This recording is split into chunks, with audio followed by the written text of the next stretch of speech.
G'day guys, back with the Outer Circle, and today's episode, Shadrak Medusan has dropped, and I believe it was just last week in the comments section I said he would probably drop this week. So, yeah, it happened.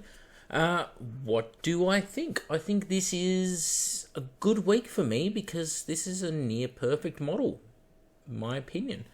Are there things I would change? Yes. Only a couple of little things. We have his artwork, which we can reference here, just as a little, oh yep, that's what he's been portrayed as in the past, that's fine. And they're pretty faithful to that artwork, to the credit of the sculptors.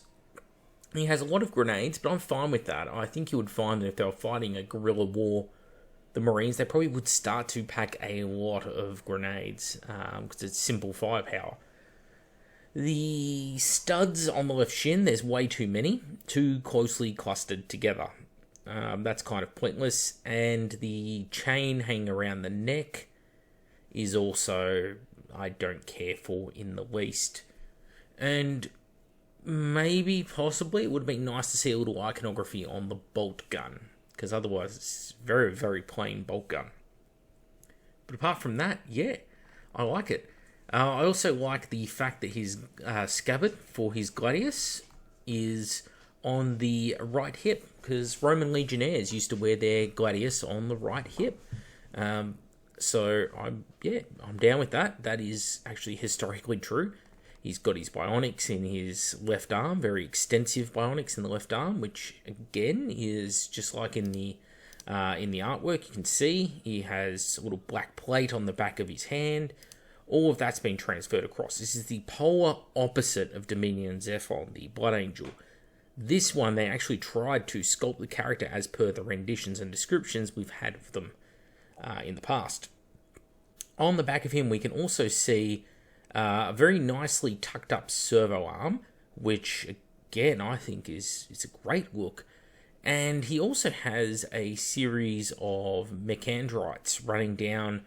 The cloak is over the top of them in this angle, but you can see the bottom of the mechandrites all sticking out. They're sort of like Dr. Octopus tentacles that you see floating around the Mechanicum a lot.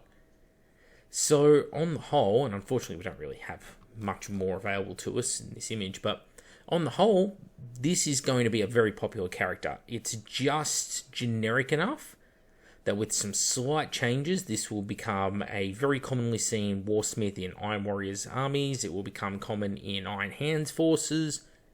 May even become a tech marine for many different people's factions. So all of those things are positives. The cloak hopefully is completely optional. It doesn't look too tied into his body. It looks like with just a simple shoulder pad swap. The cloak will be non-integral, although it does look like it mates up significantly with the backpack. So we'll have to sort of play that one by ear. He didn't really need the cloak, and again, not portrayed with a cloak in previous artwork, but they really like putting cloaks on every Heresy character. Very, very few of the characters we've had in the last few years, especially the named ones, have come without a cloak. Probably 1 in 5, 1 in 6... top of my head, but those are arbitrary guesses, you know. Also, the iconography on the shoulders. I know why the Legion icon is on the right shoulder pad and not the left, and I also don't know why the left has this skull inside of the cog. It should probably be his clan icon, you know, the Sorrigal clan icon here, the sort of sideways spanner. Yeah, it would make more sense to have that in his shoulder pad than the skull, but you know, I'm fine with it, whatever. This is the exact sort of model we want to be seeing in the Horus Heresy. It's just a shame that the next model we're going to get after this is probably Horus Axaman, which will take us to 11 Sons of Horus characters to, well, 1 Shattered Legion character. And this is very interesting, you know, just briefly touch on this.